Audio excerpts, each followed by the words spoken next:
And as I do, I wait for the morning dew to dance against the leaves.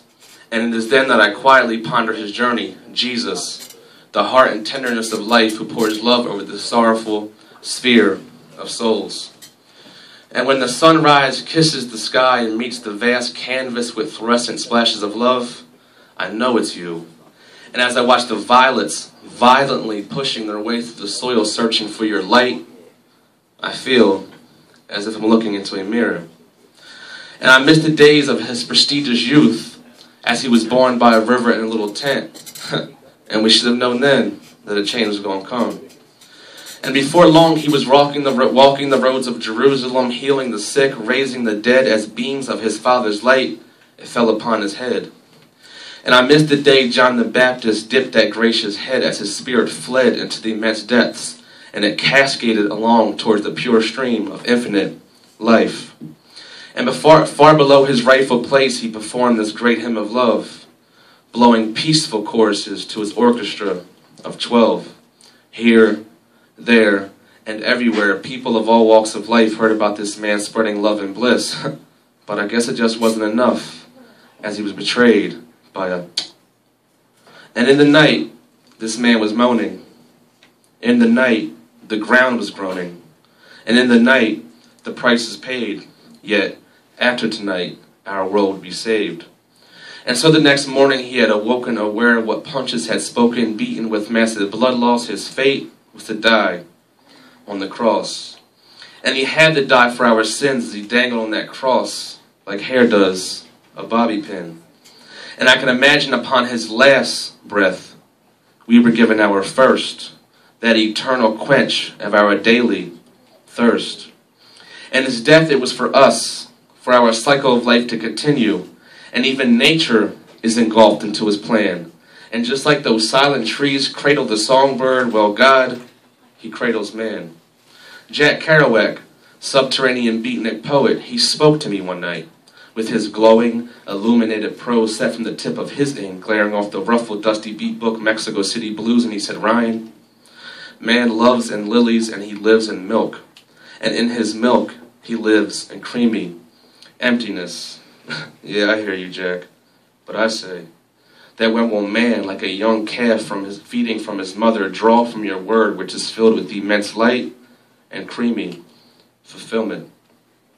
And this word was put here to illuminate our souls so we could rise boundlessly from the prison of hate to the freedom of love. But is it too late?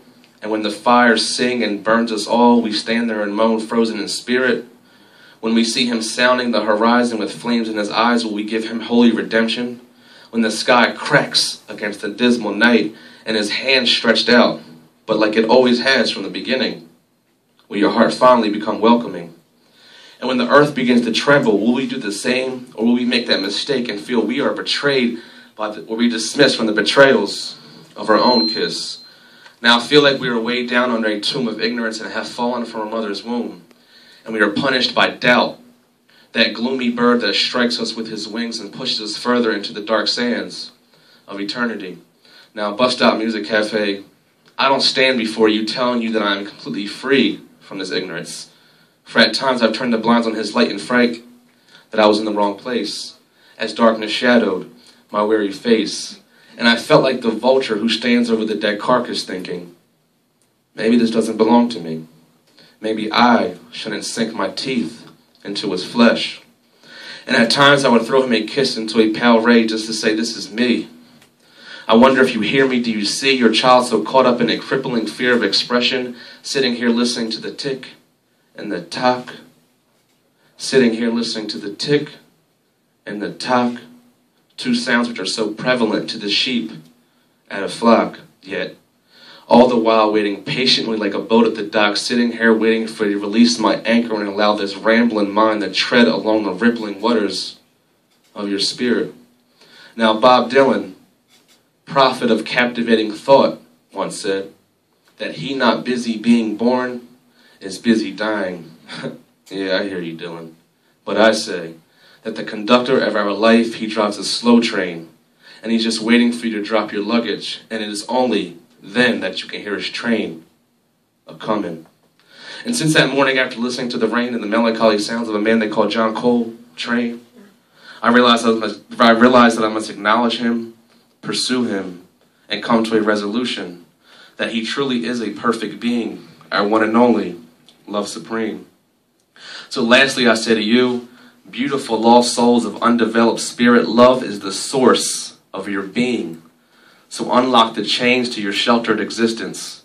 Why go through this life crawling, slinking, uncertain, like a fuzzy caterpillar? How about we just morph into those beautiful butterflies that you and I know we all are? Spread your wings and fly. Set yourself free from the decaying flesh of man and woman. Those who suffer your radiant thoughts, thoughts which are so deeply seeped into the lamb, yet due to the ills of society become slaughtered like the pig in the farm underneath that green, cool spring wind. Never mind the words of man, but always the words of the lamb. Thank you so much, man. Woo!